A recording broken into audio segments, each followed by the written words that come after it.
Assalamualaikum warahmatullahi wabarakatuh. Nama saya Jihan Pangestu. Di sini saya akan memaparkan materi pertama mengenai konteks, metode, dan penjelasan mengenai pengambilan keputusan. Tanpa memperlama waktu, mari kita mulai dengan materi pertama. Pengambilan keputusan merupakan proses penting dalam kehidupan sehari-hari yang melibatkan pemilihan di antara opsi yang tersedia. Di balik proses ini, terdapat teori-teori yang memandu cara kita mengambil keputusan. Salah satu teori utama dalam mengambil keputusan adalah teori rasionalitas. Teori ini mengasumsikan bahwa individu dengan membuat keputusan dengan cara yang rasional dan logis dengan mempertimbangkan semua informasi yang tersedia serta memilih opsi yang paling menguntungkan sesuai dengan tujuan mereka. Namun, dalam praktiknya, seringkali kita menghadapi keterbatasan dalam proses pengambilan keputusan. Teori keterbatasan rasional kita mengakui bahwa dalam situasi tertentu kita memiliki keterbatasan informasi, waktu, atau kapasitas mental untuk memproses semua informasi yang ada. Ini mengakibatkan penggunaan heuristik atau aturan praktis untuk membuat keputusan yang cepat dan efisien meskipun tidak selalu optimal. Mengenal teori-teori ini membantu kita untuk memahami bagaimana kita sebagai individu berinteraksi dengan opsi-opsi yang ada dan bagaimana kita memutuskan di antara mereka. Kombinasi dari kedua teori ini memberikan gambaran yang lebih komprehensif tentang proses kompleks di balik setiap keputusan yang kita buat dalam kehidupan sehari-hari. Selanjutnya ada konteks pengambilan keputusan. Pengambilan keputusan tidak terlepas dari konteks tertentu yang membentuk latar belakang keputusan tersebut. Beberapa aspek konteks yang sering memainkan peran penting meliputi: yang pertama, faktor psikologis. Emosi, motivasi, dan persepsi individu mempengaruhi bagaimana keputusan dibuat. Misalnya, kecemasan atau motivasi dapat mempercepat atau memperlambat proses pengambilan keputusan. Yang kedua, faktor sosial. Interaksi dengan kelompok atau lingkungan sosial juga berdampak pada norma sosial, tekanan kelompok, atau opini masyarakat dapat mempengaruhi keputusan seseorang. Yang ketiga, faktor ekonomi. Pertimbangan biaya, manfaat, dan konsekuensi finansial sering menjadi bagian integral dari konteks pengambilan keputusan. Keputusan seringkali melibatkan pertimbangan nilai ekonomi. Metode pengambilan keputusan. Dalam menghadapi keputusan, metode yang digunakan dapat membantu mengorganisir proses dan memastikan keputusan yang lebih baik. Berikut beberapa metodenya, yaitu yang pertama ada analisis SWOT atau strengths, weakness, dan opportunities, dan juga threats, yaitu mengevaluasi kekuatan, kelemahan, peluang, dan ancaman terkait dengan setiap pilihan untuk mendapatkan gambaran komprehensif. Yang kedua ada pohon keputusan, yaitu representasi visual yang membantu memahami konsekuensi setiap pilihan, membantu memvisualisasikan alternatif dan hasil yang memungkinkan. Yang ketiga, analisis cost benefit, itu membandingkan biaya dan manfaat dari setiap alternatif, mengidentifikasi opsi dengan manfaat terbesar relatif terhadap biaya.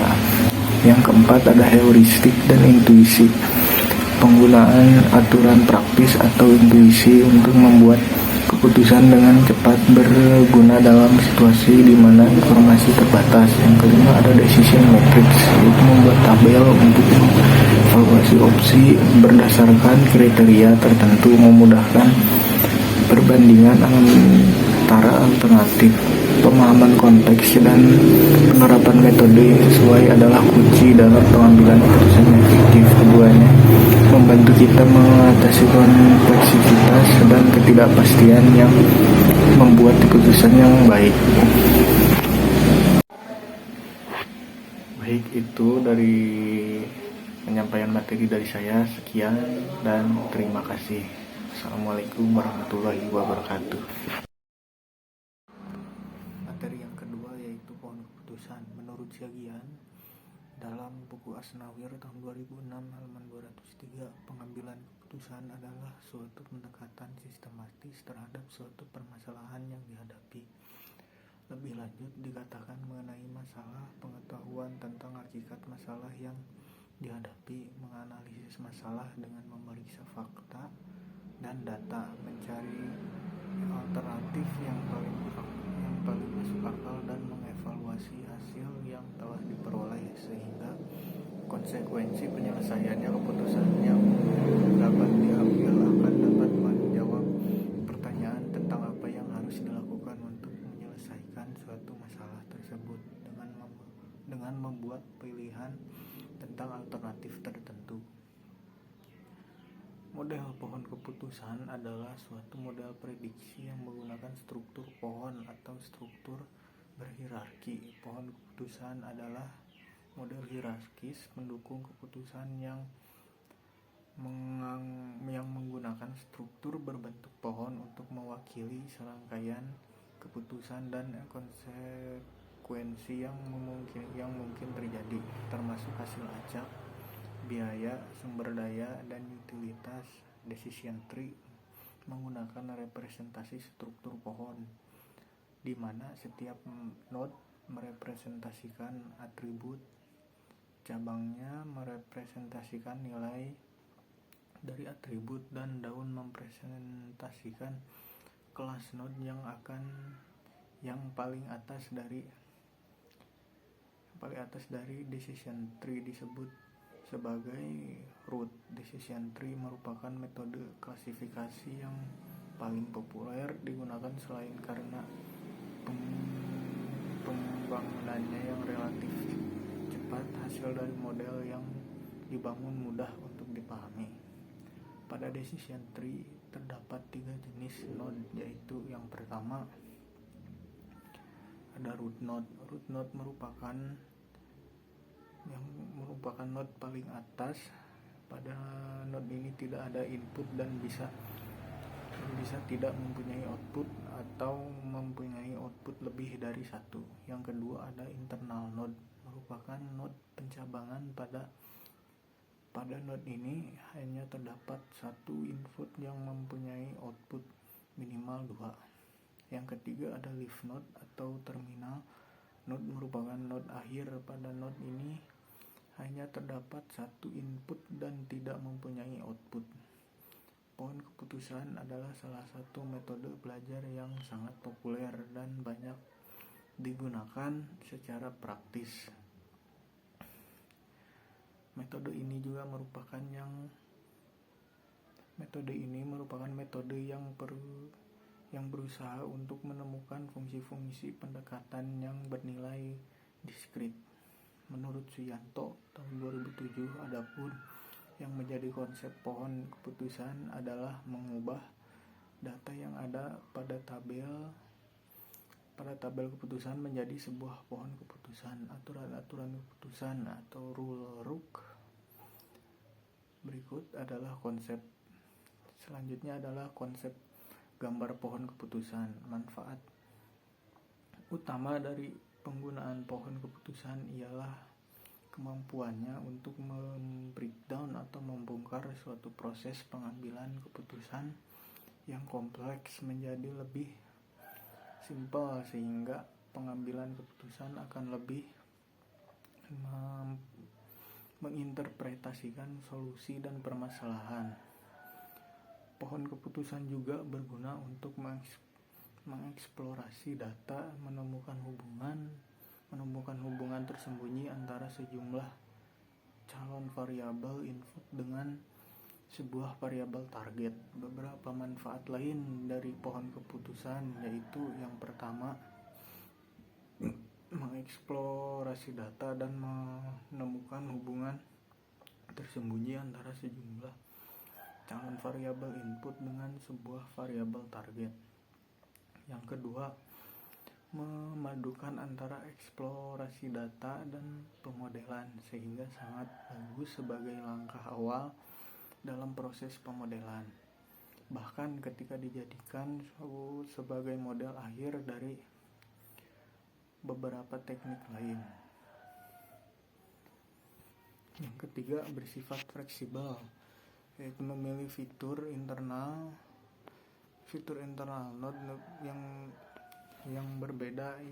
Fitur yang terpilih akan membedakan suatu kinerja yang dibandingkan kriterianya dengan yang lain dalam node yang sama, merefleksibelkan suatu metode. Yang keempat, dapat digunakan untuk mengeliminasi data yang tidak diperlukan. Dan yang terakhir adalah lebih mudah memperoleh sebuah solusi dari suatu permasalahan. Materi ketiga yaitu model analisis SWOT. Analisis SWOT pertama kali dikenalkan oleh Kenneth Andrew pada tahun 1963, sebuah simposium tentang business policy di The McKinsey Foundation for Management Research. Kenneth Andrew memperkenalkan analisis SWOT dengan 4 kuadran yang menggunakan metode kuantitatif. Kemudian pada tahun 1982, Heinz Weyrich dari University of San Francisco mengembangkan analisis SWOT klasik yang menggunakan metode kualitatif. Analisis SWOT ialah salah satu metode analisis situasional yang menitik beratkan pada identifikasi beberapa faktor secara sistematis untuk merumuskan strategi perusahaan, organisasi, atau lembaga. Proses pengambilan keputusan strategi selalu berkaitan dengan pengembangan misi, tujuan, dan juga strategi harus menganalisis faktor-faktor strategi perusahaan, organisasi, atau lembaga tersebut dalam kondisi yang ada pada saat ini. Faktor-faktor analisis SWOT diantaranya ada 4, yaitu yang pertama strength atau kekuatan, yang kedua weakness atau kelemahan, dan yang ketiga ada opportunities atau kesempatan, yang keempat adalah threat atau ancaman.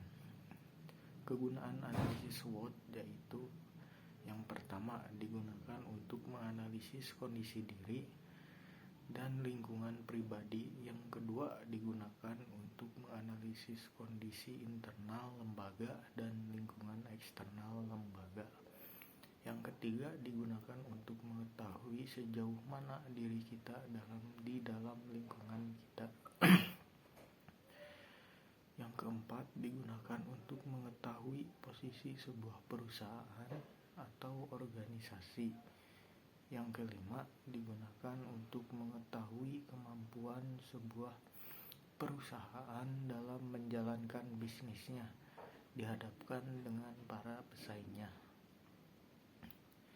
Yang selanjutnya ada manfaat dari metode analisis SWOT. Yang pertama ialah analisis SWOT dapat membantu melihat suatu persoalan dari 4 sisi sekaligus, yang menjadi dasar sebuah analisis persoalan, yaitu kekuatan, kelemahan, kesempatan atau peluang, dan ancaman. Yang kedua, analisis SWOT tajam sehingga memberikan hasil berupa analisis yang cukup tajam sehingga mampu untuk memberikan arahan ataupun rekomendasi untuk mempertahankan kekuasaan, sekaligus juga untuk menambah keuntungan berdasarkan sisi peluang yang ada, sambil mengurangi kekurangan dan juga menghindari ancaman.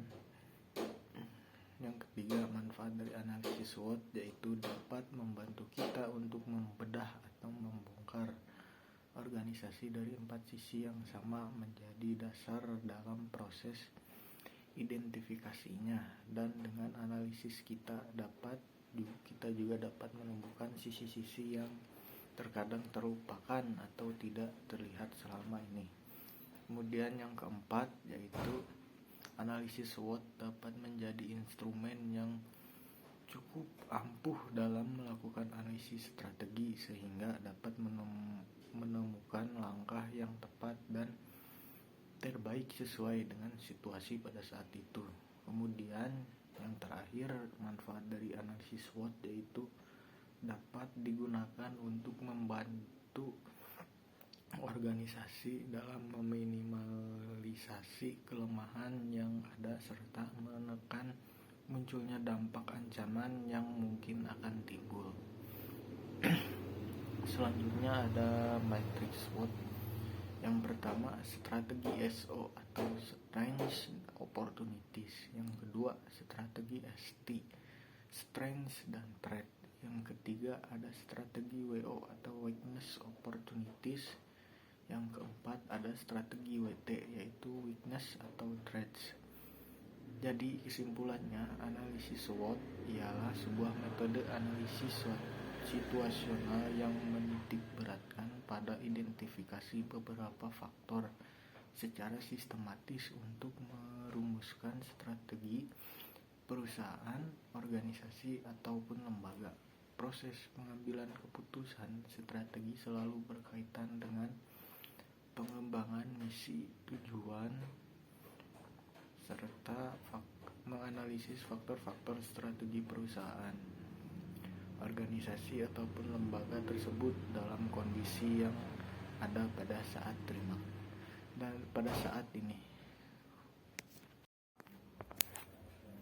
Materi keempat yaitu teknik pengambilan keputusan. Definisi teknik pengambilan keputusan ialah di mana dalam suatu kondisi ketika suatu organisasi akan melakukan pengambilan keputusan, maka hal yang perlu menjadi pertimbangan utama adalah apakah keputusan yang diambil dapat menjadi keputusan yang efektif, di mana diharapkan keputusan yang diambil dapat berdampak langsung dan bersifat positif bagi kepentingan organisasinya.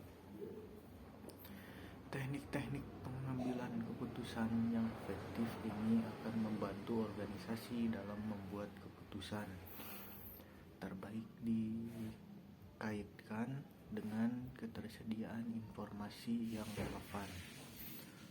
Fungsi-fungsi dari pengambilan keputusan yaitu yang pertama, pangkal permulaan dari semua aktivitas. Manusia yang sadar dan terarah, baik secara individual maupun secara kelompok, baik secara institusional maupun secara organisasional. Kemudian yang kedua, yaitu sesuatu yang bersifat futuristik, artinya bersangkut paut dengan hari depan, masa yang akan datang, di mana efeknya atau pengaruhnya berlangsung cukup lama. Selanjutnya ada tujuan dari teknik-teknik pengambilan keputusan. Yang pertama yaitu tujuannya bersifat tunggal, yaitu di mana ketika hanya satu masalah yang ditangani dalam output, maka output tersebut memiliki tujuan keputusan tunggal karena setelah ditentukan masalah tersebut tidak akan terkait dengan masalah lainnya. Kemudian yang kedua, tujuan yang bersifat ganda, yaitu ketika suatu pilihan mempengaruhi lebih dari satu masalah. Ada banyak tujuan pengambilan keputusan yang terlibat dengan mengambil suatu tindakan secara bersamaan. Dua atau lebih masalah yang bertentangan atau tidak bertentangan dapat diselesaikan. Selanjutnya yaitu manfaat dari teknik-teknik pengambilan keputusan. Pentingnya pengambilan keputusan ialah mempunyai arti penting bagi maju atau mundurnya suatu organisasi, terutama karena masa depan suatu organisasi banyak ditentukan oleh pengambilan keputusan.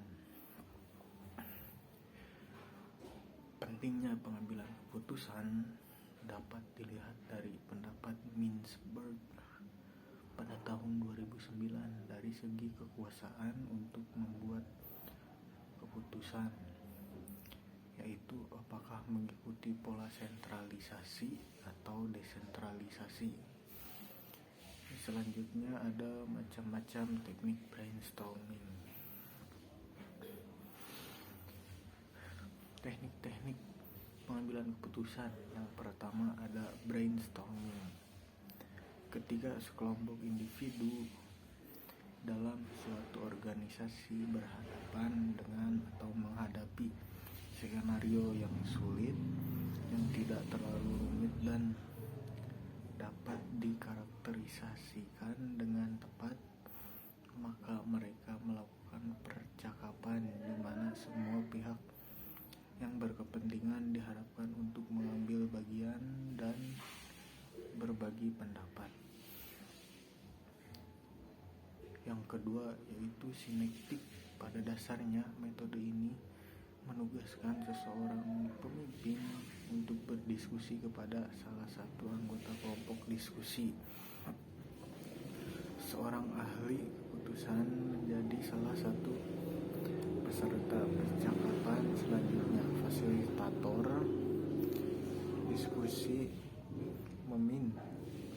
meminta setiap orang untuk menelaah masalah yang muncul setelahnya dan memberikan sudut pandang masing-masing, kemudian memilih ide-ide yang diyakini kelompok akan membantu dalam menyelesaikan masalah tersebut.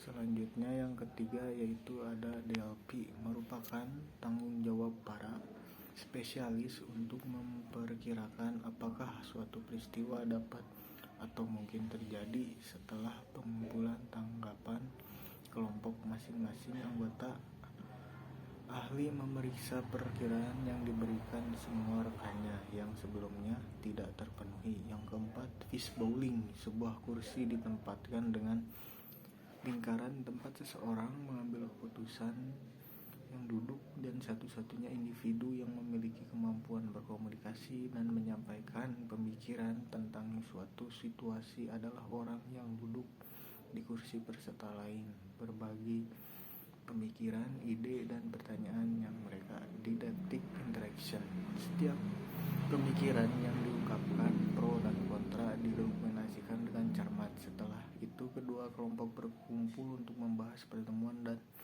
dari catatan mereka ada perubahan lokasi pada fase selanjutnya, yaitu organisasi yang sebelumnya menyuarakan dukungan terhadap posisi tersebut kini mengambil sikap merendahkan. Yang keenam yaitu collective bargaining, dua pihak yang mempunyai pandangan berbeda bahkan bertolak belakang dalam suatu masalah duduk di satu meja dengan saling menghadap. Yang ketujuh, teknik partisipatif, yaitu pendekatan kepemimpinan demokratis yang melibatkan partisipasi dalam pengambilan keputusan. Sebagian besar berbasis perilaku kelompok atau individu dapat berpartisipasi dalam proses pengambilan keputusan dengan menggunakan teknik partisipatif. Yang terakhir, teknik pengambilan keputusan kelompok. Pemimpin dapat membuat pilihan dan berhasil dengan menggunakan keputusan kelompok. Saat ini para pemimpin memiliki akses terhadap strategi keterlibatan perilaku yang telah dibahas sejauh ini. Kreativitas. Terima kasih. Materi kelima yaitu keputusan kelompok. Keputusan kelompok adalah hasil dari proses pengambilan keputusan yang melibatkan beberapa orang atau anggota dalam suatu kelompok. Keputusan tersebut dapat berkaitan dengan berbagai hal seperti proyek, rencana, atau masalah yang perlu dipecahkan. Selanjutnya ada tujuan dari pengambilan keputusan kelompok. Tujuan dari pengambilan keputusan kelompok ialah mencapai hasil yang lebih baik atau lebih optimal daripada yang mungkin dicapai oleh individu yang mengambil keputusannya sendiri. Adapun beberapa tujuan dari keputusan kelompok ialah sebagai berikut.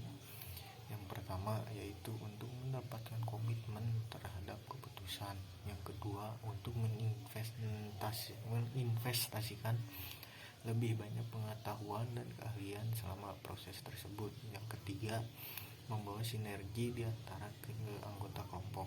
Yang selanjutnya ada keuntungan dalam pengambilan keputusan kelompok.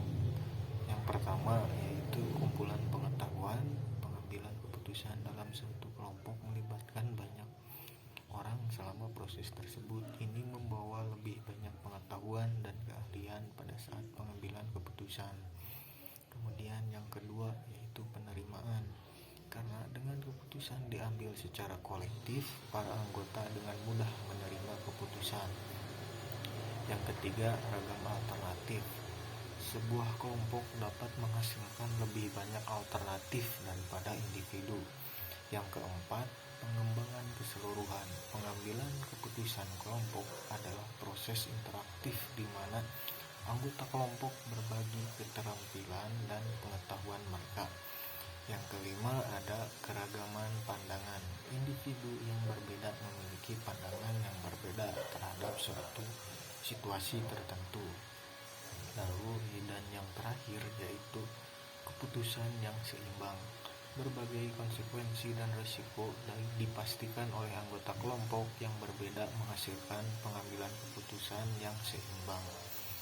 Lalu kemudian ada kekurangan dalam pengambilan keputusan kelompok. Yang pertama, adanya dominasi. Anggota kelompok harus setuju dengan salah satu atau lebih anggota yang mendominasi untuk membuat keputusan.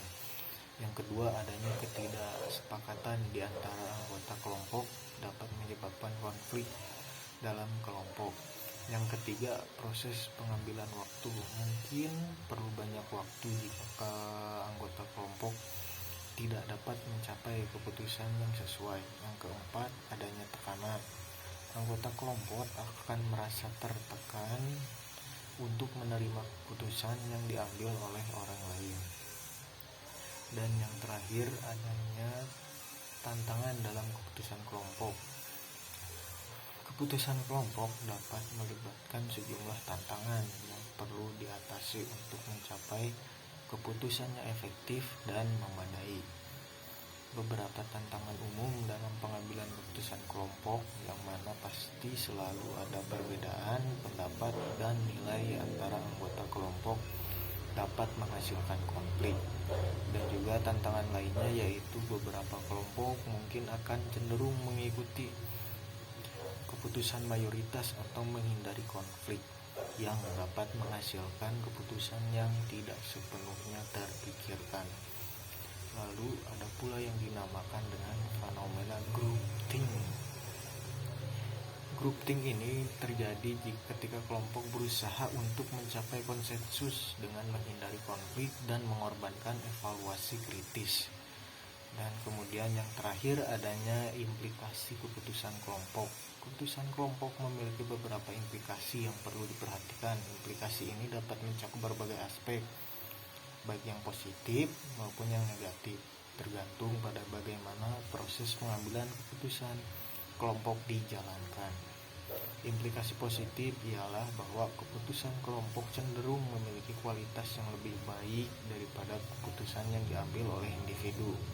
Namun jika dilihat dari sisi negatifnya, bahwa dalam pengambilan keputusan kelompok dapat memakan waktu lebih lama dan membutuhkan lebih banyak sumber daya daripada pengambilan keputusan individu. Baik, mungkin segitu untuk materi yang kelima. Terima kasih atas perhatiannya. Wassalamualaikum warahmatullahi wabarakatuh. Materi yang keenam yaitu kerangka berpikir pengambilan keputusan. Kerangka berpikir pengambilan keputusan adalah suatu model atau konsep yang digunakan untuk membantu seseorang dalam mengambil keputusan. Suatu kerangka berpikir dalam pengambilan keputusan bisa dikatakan sebagai suatu konsep atau strategik dalam mengambil keputusan. Para ahli berusaha untuk mengembangkan berbagai pendekatan dalam menciptakan suatu kerangka konseptual dalam pengambilan keputusan, mulai dari kerangka yang hanya terdiri dari beberapa langkah yang sederhana ke kerangka yang terdiri dari komponen-komponen yang rumit.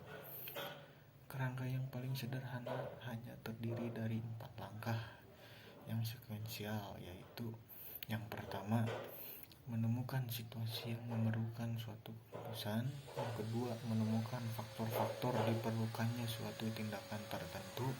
Yang ketiga, memilih satu di antara berbagai alternatif yang tersedia. Yang keempat, menilai pilihan-pilihan yang pernah dibuat di masa lalu untuk mengetahui pilihan mana yang membuahkan hasil yang paling menguntungkan bagi organisasi. Kemudian ada elemen yang membentuk kerangka berpikir dalam pengambilan keputusan. Yang pertama yaitu adanya identifikasi masalah, adalah proses pengumpulan informasi tentang situasi yang memerlukan tindakan atau keputusan. Penting untuk merinci masalah dengan jelas, mendefinisikan tujuan, dan menetapkan batasan serta kendala yang mungkin ada. Yang kedua, mengumpulkan informasi yang relevan. Informasi ini dapat berupa data, fakta, atau pemahaman tentang situasi yang sedang dihadapi. Kemudian yang ketiga yaitu mengidentifikasi berbagai alternatif keputusan yang mungkin. Ini melibatkan brainstorming, analisis, dan pemikiran kreatif untuk menghasilkan berbagai pilihan yang dapat dipertimbangkan. Yang keempat, perlu dilakukan evaluasi untuk menentukan kelebihan dan kekurangan masing-masing pilihan. Ini melibatkan penilaian berdasarkan kriteria yang telah ditetapkan sebelumnya. Yang kelima yaitu pengambil keputusan harus memiliki alternatif yang dianggap paling sesuai dengan tujuan dan kriteria yang telah ditetapkan. Yang keenam yaitu ialah mengimplementasikannya. Ini melibatkan perencanaan tindakan yang perlu diambil untuk menjalankan keputusan tersebut. Yang ketujuh, langkah terakhir yaitu pengambilan keputusan ialah evaluasi hasil. Ini melibatkan analisis apakah keputusan yang diambil telah mencapai tujuan yang diharapkan atau tidak. Dasar-dasar kerangka berpikir dalam pengambilan keputusan yaitu harus didasarkan oleh prosedur dan teknik serta didukung oleh informasi yang tepat, akurat, benar, reliable, dan tepat waktu. Keputusan tidak terprogram merupakan sebuah keputusan yang dilakukan untuk memecahkan masalah baru yang belum pernah diambil sebelumnya. Menurut Ricky W. Griffin, keputusan tidak terprogram ialah keputusan yang secara relatif yang tidak terstruktur dan muncul lebih jarang daripada suatu keputusan yang terprogram. Pengambilan keputusan tidak terprogram bersifat lebih rumit dan membutuhkan kompetensi khusus untuk menyelesaikannya, seperti top manajemen dan para konsultan dengan tingkat skill yang tinggi. Baik, terima kasih. Materi yang ketujuh yaitu keputusan intuitif. Pengambilan keputusan intuitif adalah pengambilan keputusan dengan mengandalkan perasaan, kesadaran emosional, fantasi, dan juga kadang-kadang bersifat impulsif. Cepat mengambil keputusan. Pengambilan keputusan intuitif adalah suatu proses tidak sadar yang diciptakan dari dalam pengalaman yang tersaring. Dalam hal ini tidak berarti analisa rasional sama sekali tidak berjalan. Lebih tepatnya antara faktor emosional, fantasi, dan rasional saling melengkapi. Hanya saja aspek emosional lebih dominan. Menurut Robbins 1996 mengidentifikasikan ada 8 kondisi yang memungkinkan orang menggunakan pengambilan keputusan intuitif, yaitu yang pertama, bila ada ketidakpastian dalam tingkat yang tinggi. Yang kedua, bila hanya ada sedikit preseden atau untuk diikuti. Yang ketiga, bila hal-hal yang dihadapi kurang dapat diramalkan secara ilmiah. Yang keempat, bila fakta-fakta yang terkait terbatas. Kemudian yang kelima, fakta tidak dengan jelas menunjukkan jalan untuk diikuti. Yang keenam, bila data analisis kurang berguna. Yang ketujuh, bila ada beberapa penyelesaian alternatif yang masuk akal untuk dipilih dari antaranya dengan argumen yang baik untuk masing-masing. Yang kedelapan, bila waktu terbatas dan ada tekanan untuk segera mengambil keputusan yang tepat. Kemudian gaya pengambilan keputusan intuitif menurut Stephen Robbins tahun 2006. Yang pertama, gaya mengarahkan directive style dengan gaya pengambilan keputusan yang dicirikan oleh toleransi yang rendah terhadap ambiguitas dengan cara berpikir yang rasional. Yang kedua, analitis atau analytic style adalah gaya pengambilan keputusan yang dicirikan oleh toleransi terhadap ambiguitas yang tinggi dan berpikir rasional. Yang ketiga, konseptual style adalah gaya pengambilan keputusan yang dicirikan oleh toleransi terhadap ambiguitas yang tinggi dan cara berpikir intuitif. Yang keempat, gaya perilaku atau behavioral style adalah gaya pengambilan keputusan yang dicirikan oleh toleransi terhadap ambiguitas yang rendah dan cara berpikir intuitif.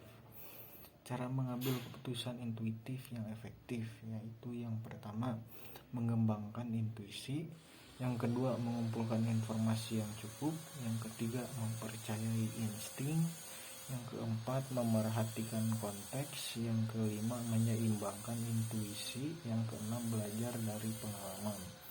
Kemudian ada karakteristik intuitif. Intuitif harus memenuhi syarat non-inferensial atau langsung karena proporsi dalam berintuisi tidak didasarkan pada suatu premis. Yang kedua, intuitif harus memenuhi syarat ketegasan sebab intuisi merupakan suatu kognisi yang mengandung makna tegas seperti suatu keyakinan dalam diri individu, tidak bisa sekedar suatu kecenderungan atau suatu gejala. Kemudian intuitif harus memenuhi syarat pemahaman minimal dari satu objek posisi karena seseorang tidak dapat berintuisi mengenai hal yang tidak dipahami. Yang keempat, intuitif tidak harus bergantung pada suatu teori itu sendiri maupun hipotesis teoritik, tetapi tidak akan berarti bahwa intuisi merupakan prekonseptual, hanya ia tidak didasarkan pada beberapa hipotesis seperti berikut beberapa yang mempengaruhi pengambilan keputusan. Yang pertama, pengalaman. Pengalaman merupakan salah satu yang mempengaruhi pengambilan keputusan intuitif.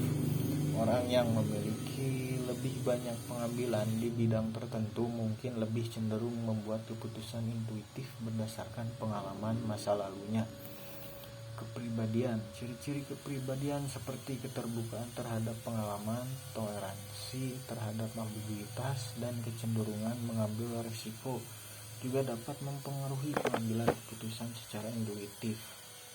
Mekanisme coping seperti perhatian dan regulasi emosional juga dapat mempengaruhi pengambilan keputusan secara intuitif.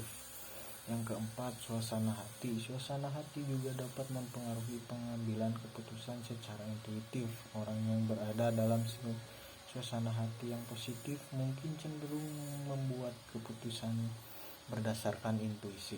Yang kelima, ketidakpastian lingkungan. Ketidakpastian lingkungan juga dapat mempengaruhi pengambilan keputusan secara intuitif. Dalam lingkungan yang tidak pasti, orang mungkin lebih mengandalkan intuisinya untuk mengambil keputusan. Yang keenam, faktor budaya.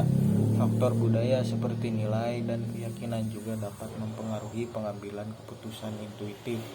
Misalnya, dalam beberapa budaya, intuisi mungkin lebih dihargai daripada pengambilan keputusan rasional. Yang ketujuh, faktor sosial. Faktor sosial seperti kelompok referensi, keluarga, dan status sosial juga dapat mempengaruhi pengambilan keputusan intuitif.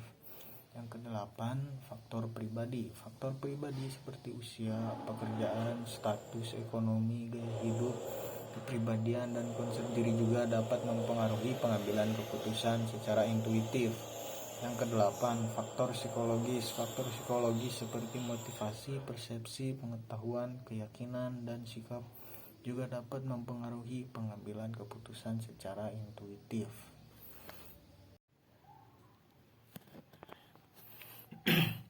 Materi ke-8 yaitu cost benefit analysis.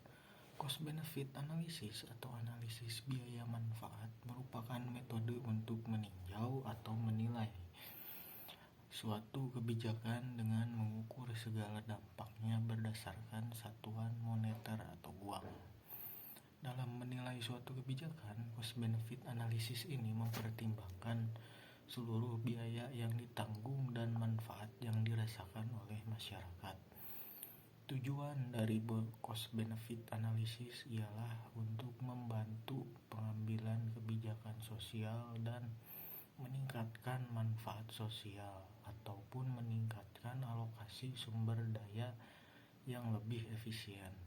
Analisis biaya manfaat juga dapat dilakukan di tengah proses berjalannya suatu program atau kebijakan. Analisis biaya manfaat ini juga berguna untuk memberikan masukan bagi keberlanjutan, penghentian, atau modifikasi program kebijakan. Selain itu juga menentukan atau mengukur apakah kemanfaatan suatu proyek, program, atau kegiatan merupakan suatu investasi biaya yang baik atau tidak. Cost benefit analysis juga bertujuan untuk memberikan dasar untuk membandingkan suatu proyek, termasuk membandingkan biaya total yang diharapkan dari setiap pilihan dengan total keuntungan yang diharapkan, untuk mengetahui apakah keuntungan melampaui biaya serta berapa banyaknya.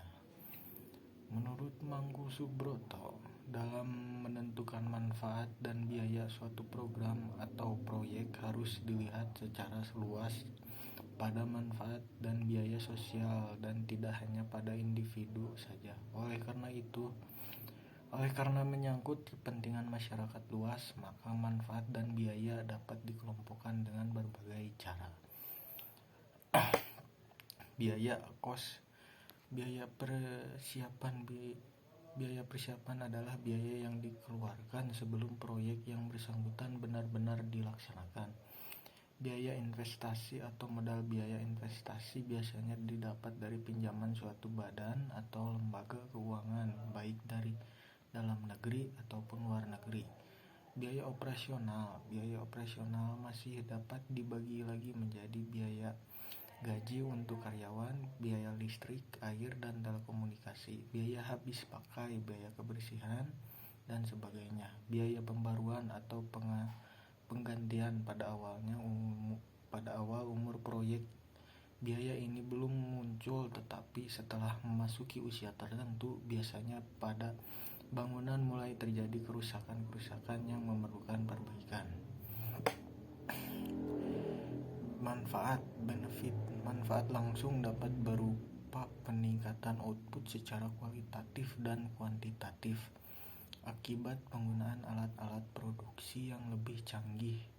Manfaat tidak langsung adalah manfaat yang muncul di luar proyek, namun sebagai dampak adanya proyek manfaat terkait, yaitu keuntungan yang sulit dinyatakan dengan jumlah uang, namun benar-benar dapat dirasakan, seperti keamanan dan kenyamanan. Metode yang digunakan untuk mengukur biaya dan manfaat pada analisis manfaat biaya atau cost benefit analysis yang pertama yaitu metode perbandingan manfaat dan satu biaya. Metode ini memfasilitasi perbandingan berbagai alternatif investasi atau proyek yang berbeda. Benefit cost ratio biasanya digunakan untuk analisis biaya manfaat bersama dengan ukuran-ukuran lain seperti net present value, laba atas investasi, tingkat pengembalian internal, dan lain-lain. Metode net present value. Net present value menghitung selisih antara nilai arus kas masuk dan arus kas keluar selama dalam kurun waktu tertentu. Dan yang terakhir, metode internal rate of return atau IRR. IRR adalah tingkatan pengembalian yang diharapkan dari suatu investasi atau proyek.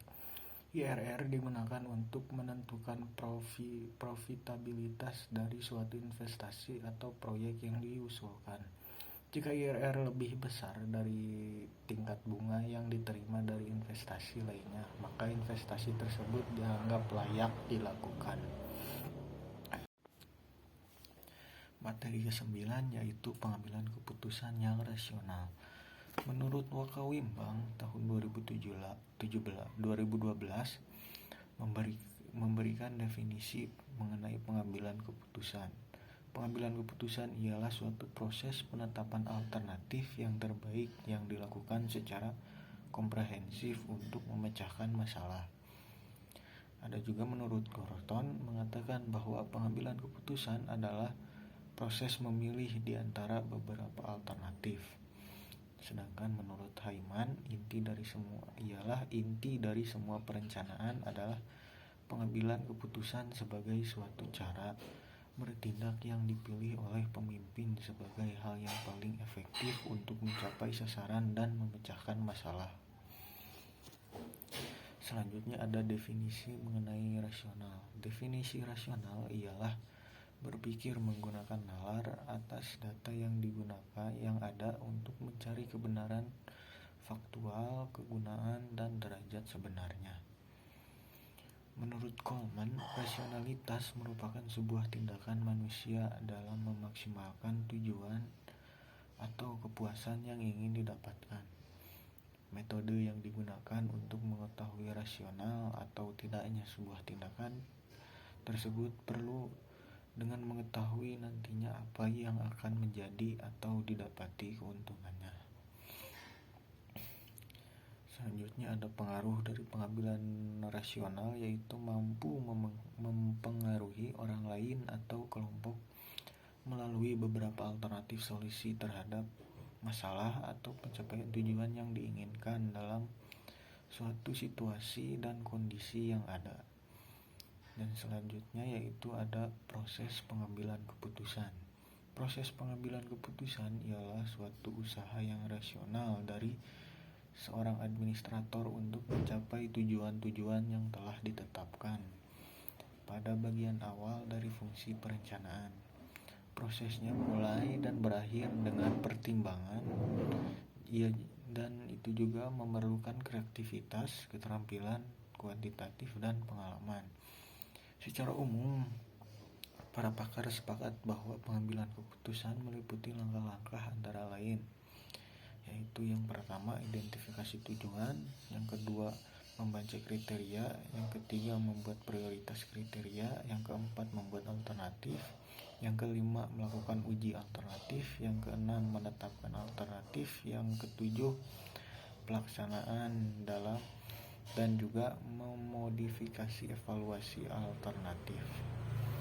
Selanjutnya ada mengenai motivasi rasional. Menurut Schiffman dan Kanuk, motivasi rasional ialah motivasi yang mengajak konsumennya untuk berpikir secara rasio yang didasarkan pada kenyataan dalam memahami setiap alternatif dalam memilih produk yang menurut konsumen dapat memberikan kualitas yang terbaik, harga yang terjangkau, ketersediaan barang, lokasi, ukuran, kebersihan, efisiensi dan penggunaan, keawetan, dan juga dapat dipercaya, dan keterbatasan waktu yang ada pada konsumen. Menurut Muhammad Fauzi, ada beberapa indikator untuk faktor rasional, yaitu yang pertama pelayanan, yang kedua kenyamanan, yang ketiga kepuasan. Nah, selanjutnya ada contoh pengambilan keputusan yang rasional. Contoh pengambilan keputusan yang rasional ialah ketika seorang manajer perusahaan harus memilih vendor untuk menyediakan bahan baku. Manajer tersebut melakukan analisis pasar, membandingkan kualitas, harga, dan keandalan setiap vendor. Dia juga mempertimbangkan kebutuhan perusahaan, jangka waktu, kontrak, dan reputasi vendor. Setelah mempertimbangkan semua faktor ini, manajer membuat keputusan berdasarkan data yang objektif dan logis untuk memilih vendor yang paling sesuai dengan kebutuhan perusahaan. Dan selanjutnya ada beberapa manfaat dari pengambilan keputusan yang rasional. Antara lain, yang pertama efisiensi. Pengambilan keputusan yang rasional memungkinkan untuk memilih solusi yang paling tepat dan efisien berdasarkan analisis yang objektif, sehingga mengurangi pemborosan waktu, sumber daya, dan juga energi. Kemudian yang kedua, Akurasi keputusan yang didasarkan pada data dan fakta cenderung lebih akurat dan dapat diandalkan karena mengurangi pengaruh dari emosi atau bias personal. Kemudian yang ketiga yaitu konsistensi. Pengambilan keputusan yang rasional juga memungkinkan untuk konsistensi dalam pengambilan keputusan di masa depan karena didasarkan pada prinsip-prinsip logis dan analitis. Yang keempat, pengendalian risiko. Dengan mempertimbangkan semua faktor yang relevan, keputusan yang rasional dapat membantu dalam mengidentifikasi dan mengelola risiko dengan lebih efektif. Yang kelima, peningkatan performa. Keputusan yang rasional cenderung menghasilkan hasil yang lebih baik dan lebih efektif dalam jangka panjang sehingga dapat meningkatkan performa individu atau organisasi. Nah, dengan demikian, pengambilan keputusan yang rasional dapat membantu individu atau organisasi untuk mencapai tujuan mereka dengan lebih baik, mengurangi kesalahan, dan meningkatkan efisiensi serta efektivitas dalam pengambilan keputusan. Materi selanjutnya yaitu materi ke-10 mengenai strategi pengambilan keputusan. Nah, strategi ialah sebuah rencana atau rencana tindakan yang dirancang untuk mencapai tujuan tertentu atau memecahkan suatu masalah tertentu. Ini juga melibatkan pemilihan sumber daya yang tersedia, pengaturan langkah-langkah yang harus diambil, dan penentuan cara mencapai tujuan atau hasil yang diinginkan dalam konteks tertentu. Strategi digunakan dalam berbagai bidang termasuk bisnis, militer, politik, olahraga, dan kehidupan sehari-hari. Selanjutnya menurut para ahli mendefinisikan mengenai strategi, salah satunya David. Strategi ialah suatu alat untuk mencapai tujuan jangka panjang. Strategi ialah tindakan potensial yang membutuhkan keputusan manajemen tingkat atas dan sumber daya perusahaan dalam jumlah yang besar. Strategi memiliki konsekuensi yang multifungsi dan multidimensi, serta perlu mempertimbangkan faktor-faktor eksternal dan internal yang dihadapi oleh perusahaan.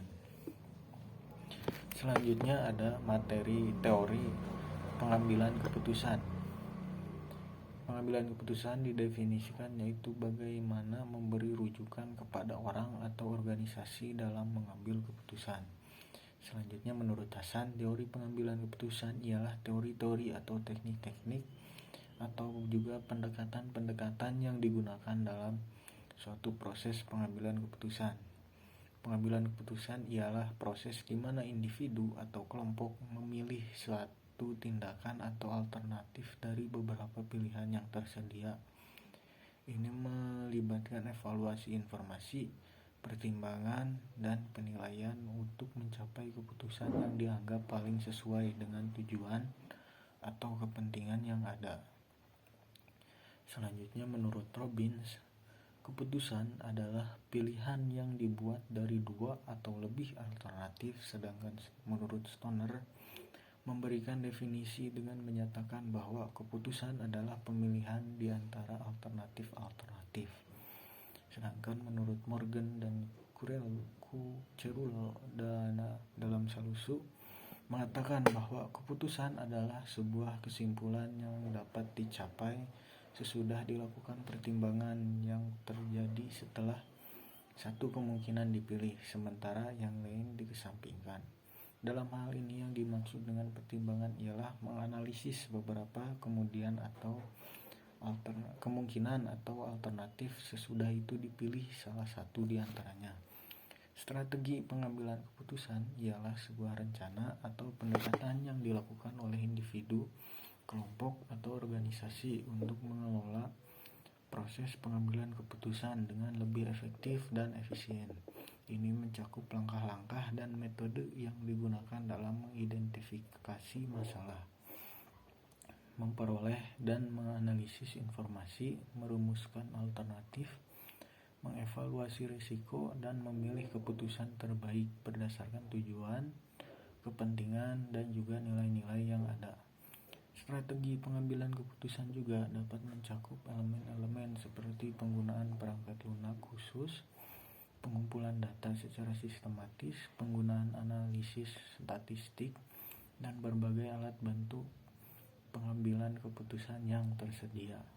Tujuannya ialah untuk membantu dalam menghadapi masalah atau situasi dengan cara yang sistematis dan terinformasi. Selanjutnya ada beberapa strategi yang dapat membantu dalam pengambilan keputusan. Yang pertama yaitu identifikasi tujuan. Yang kedua, kumpulan informasi. Yang ketiga, pertimbangan alternatif. Yang keempat, tinjauan konsekuensi. Yang kelima, evaluasi resiko. Yang keenam, membuat keputusan. Yang ketujuh, tindakan. Yang kedelapan, evaluasi dan revisi. Yang kesembilan, belajar dari pengalaman. Yang ke-10, menggunakan alat. Yang ke-11, mempertimbangkan intuisi. Nah, ada juga beberapa hambatan yang dapat menghambat strategi pengambilan keputusan yang efektif. Memahami hambatan-hambatan ini juga membantu kita untuk mengidentifikasikan dan berusaha untuk mengatasinya. Beberapa hambatan umum dalam pengambilan keputusan yaitu yang pertama, keterbatasan informasi. Yang kedua, bias kognitif. Yang ketiga, tekanan waktu. Yang keempat, risiko dan ketidakpastian. Yang kelima, ketidakpastian informasi. Yang keenam, konflik kepentingan. Yang ketujuh, tumpang tindih otoritas. Yang kedelapan, kompleksitas masalah. Yang kesembilan, pengambilan keputusan grup. Yang ke-10, resistensi perubahan. Selanjutnya ada situasi dan kondisi yang mendasari strategi pengambilan keputusan. Yang pertama, terdapat kesenjangan atau gap antara sikon yang ada dengan tujuan yang ingin dicapai. Yang kedua, ada kepedulian pihak pengambil keputusan terhadap gap atau kesenjangan tersebut. Yang ketiga, ada motivasi dari pengambil keputusan untuk menyelesaikan atau mengurangi kesenjangan tersebut. Yang keempat, decision maker memiliki sumber daya, uang, karyawan, teknologi, dan sebagainya yang memadai untuk menyelesaikan gap tersebut. Selanjutnya materi ke-11 yaitu model pengambilan keputusan. Keputusan merupakan akhir dari sebuah pemikiran mengenai permasalahan yang dianggap sebagai penyimpangan dari sesuatu hal yang telah direncanakan dengan memilih pilihan terhadap salah satu pemecahannya. Pengambilan keputusan merupakan sebuah pendekatan yang digunakan untuk menghadapi permasalahan secara sistematis.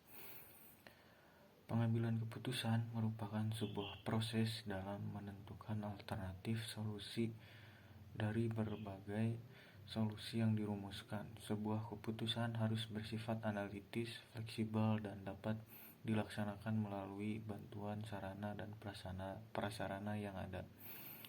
Selanjutnya ada strategi pengambilan keputusan. Menurut Irving dibagi atas menjadi 6, yaitu yang pertama kepuasan, yang kedua optimasi dan risiko suboptimasi, yang ketiga kepuasan berpura-pura, quasi satisficing, yang keempat incrementalism dan muddling truth, yang kelima eliminasi dan dengan aspek, yang keenam mixed scanning. Selanjutnya ada sifat-sifat pengambilan keputusan. Ada 2, yaitu sifat tunggal. Sifat tujuan pengambilan keputusan berdasarkan sifat tunggal yaitu mengacu pada pengambilan keputusan yang dilakukan karena hanya ada satu permasalahan saja, artinya bahwa sekali diputuskan tidak ada kaitannya dengan masalah lain. Yang kedua yaitu sifat ganda. Tujuan pengambilan keputusan yang bersifat ganda adalah pengambilan keputusan yang didasari karena terjadi lebih dari satu masalah. Selanjutnya ada model. Model adalah percontohan yang mengandung sifat unsur yang bersifat penyederhanaan untuk dapat ditiru. Pengambilan keputusan itu sendiri merupakan suatu proses berurutan yang memerlukan penggunaan model secara cepat dan tepat. Definisi model pengambilan keputusan. Model pengambilan keputusan ialah proses terstruktur yang digunakan untuk memandu tim dalam mengambil keputusan. Setiap model pengambil keputusan menggunakan metode berbeda berbeda untuk membantu menganalisis dan mengatasi tantangan tertentu. Selanjutnya ada macam-macam model pengambilan keputusan. Yang pertama yaitu rasional. Model pengambilan keputusan rasional berfokus pada penggunaan langkah-langkah logis untuk menghasilkan solusi terbaik. Hal ini sering kali melibatkan analisis beberapa solusi sekaligus untuk memilih solusi yang menawarkan kualitas hasil terbaik. Yang kedua ada intuitif. Model keputusan intuitif merupakan menggunakan perasaan dan naluri untuk mengambil keputusan. Seringkali pemimpin tim atau manajer menggunakan model ini untuk membuat keputusan cepat karena mereka tidak memiliki banyak waktu untuk melakukan penelitian atau perencanaan. Yang ketiga yaitu mengutamakan pengakuan. Model keputusan yang mengutamakan pengakuan yang diciptakan oleh Gary A. Klein dalam bukunya Source of Power menggunakan pemikiran cepat dan pengalaman sebelumnya untuk membuat keputusan, seringkali dalam lingkungan yang bergerak cepat. Yang keempat ada kreatif. Model keputusan kreatif menggunakan ide orisinal untuk menciptakan solusi inovatif yang mencapai tujuan atau mengatasi hambatan. Hal ini melibatkan memikirkan suatu situasi dan menemukan solusi tanpa mengacu pada situasi serupa. Seringkali dapat menggunakan model ini untuk situasi yang belum pernah dialami sebelumnya seperti proyek baru atau masalah produksi. Dan yang terakhir model pengambilan keputusan sosial. Model ini melibatkan pengambilan keputusan dengan melibatkan partisipasi dan konsensus dari berbagai pihak yang terlibat. Tujuannya adalah untuk mencapai keputusan yang disetujui oleh semua pihak terkait. Pada setiap model pengambilan keputusan memiliki kelebihan dan kelemahan tersendiri, dan juga penggunaannya tergantung pada konteks dan kondisi yang spesifik. Baik, mungkin untuk materi ke-11 hanya itu yang dapat saya sampaikan. Terima kasih.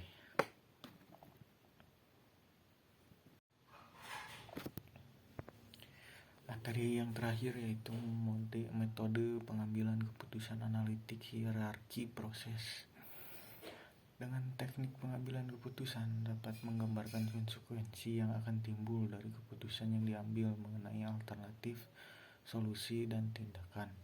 Suatu kerangka kerja untuk mengambil keputusan dengan cara menyederhanakan membagi masalah menjadi beberapa bagian atau variabel tersebut ke dalam suatu tatanan hierarki, memberikan nilai numerik untuk pertimbangan subjektif dan menggabungkan pertimbangan ini untuk melakukan variabel mana yang memiliki tingkat prioritas yang paling tinggi. Pengertian metode pengambilan keputusan AHP menurut para ahli. Menurut Taylor tahun 2014, analitik hierarki proses ialah sebuah metode untuk memeringkat alternatif keputusan dan memilih yang terbaik dengan beberapa kriteria. AHP mengembangkan satu nilai numerik untuk memeringkat setiap alternatif keputusan berdasarkan pada sejauh mana tiap-tiap alternatif memenuhi kriteria pengambil keputusan.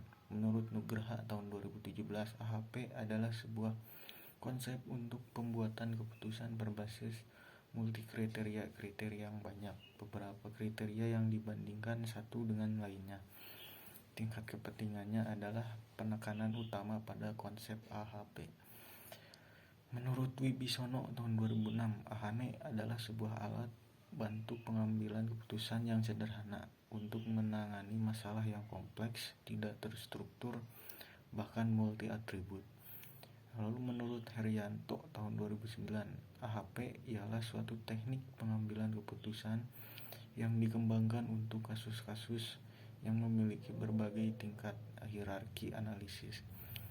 Karakteristik umum metode AHP yaitu yang pertama berbentuk hierarki fungsional, yang kedua input utamanya adalah persepsi manusia, yang ketiga mengolah data kuantitatif dan kualitatif, yang ketiga memecahkan persoalan dan bersifat tidak terstruktur, yang keempat MCDM multiple attribute decision making.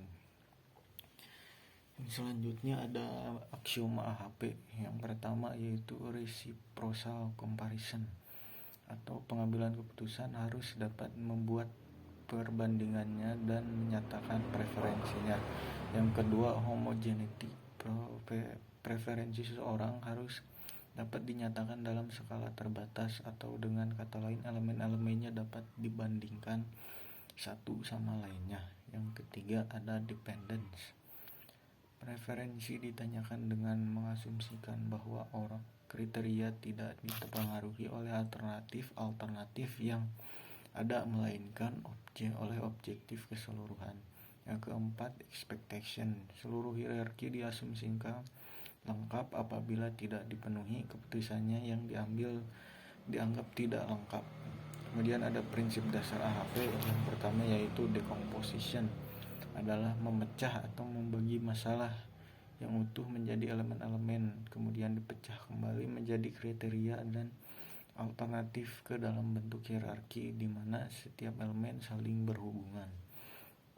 Yang kedua ada comparative judgment, menggunakan penilaian yang berdasarkan kepentingan relatif dua elemen pada satu tingkatan tertentu, atau dengan menyusun perbandingan berpasangan menjadi bentuk matriks. Lalu selanjutnya ada contoh matriks perbandingan berpasangan. Yang pertama, synthesis of priority. Untuk setiap kriteria dan alternatif perlu dilakukan perbandingan berpasangan, pairwise comparisons. Nilai-nilai perbandingan relatif kemudian diolah untuk menentukan peringkat alternatif dari seluruh alternatif. Yang kedua ada logical consistency. Konsistensi memiliki dua makna. Yang pertama yaitu objek-objek yang serupa bisa dikelompokkan sesuai dengan keseragaman dan relevansi. Kedua, menyangkut tingkat hubungan antar objek yang didasarkan pada kriteria tertentu. Lalu ada tahapan metode AHP, yaitu yang pertama menyusun hierarki, yang kedua menyusun kriteria, yang ketiga sintesis. Sintesis yaitu membagi setiap nilai dari kolom dengan total kolom yang bersangkutan untuk memperoleh normalisasi matriks. Kemudian yang terakhir ada uji konsistensi. Kelebihannya yaitu layaknya sebuah metode analisis, AHP pun memiliki sebuah kelebihan dan kelemahan dalam sistemnya, yaitu kelebihannya yaitu adalah yang pertama kesatuan unity, yang kedua kompleksitas atau complexity, yang ketiga saling ketergantungan, yang keempat struktur hierarki, yang kelima pengukuran. Lalu kemudian ada kekurangannya. Kekurangan dari kelemahan metode AHP ialah metode tersebut tidak mampu menyelesaikan permasalahan ketika terdapat nilai kosong dalam matriks pairwise comparison. Nilai yang kosong tersebut dapat disebabkan oleh beberapa faktor yang disengaja maupun yang tidak disengaja. Mungkin untuk materi terakhir hanya itu yang bisa saya sampaikan. Terima kasih atas perhatiannya. Assalamualaikum warahmatullahi wabarakatuh.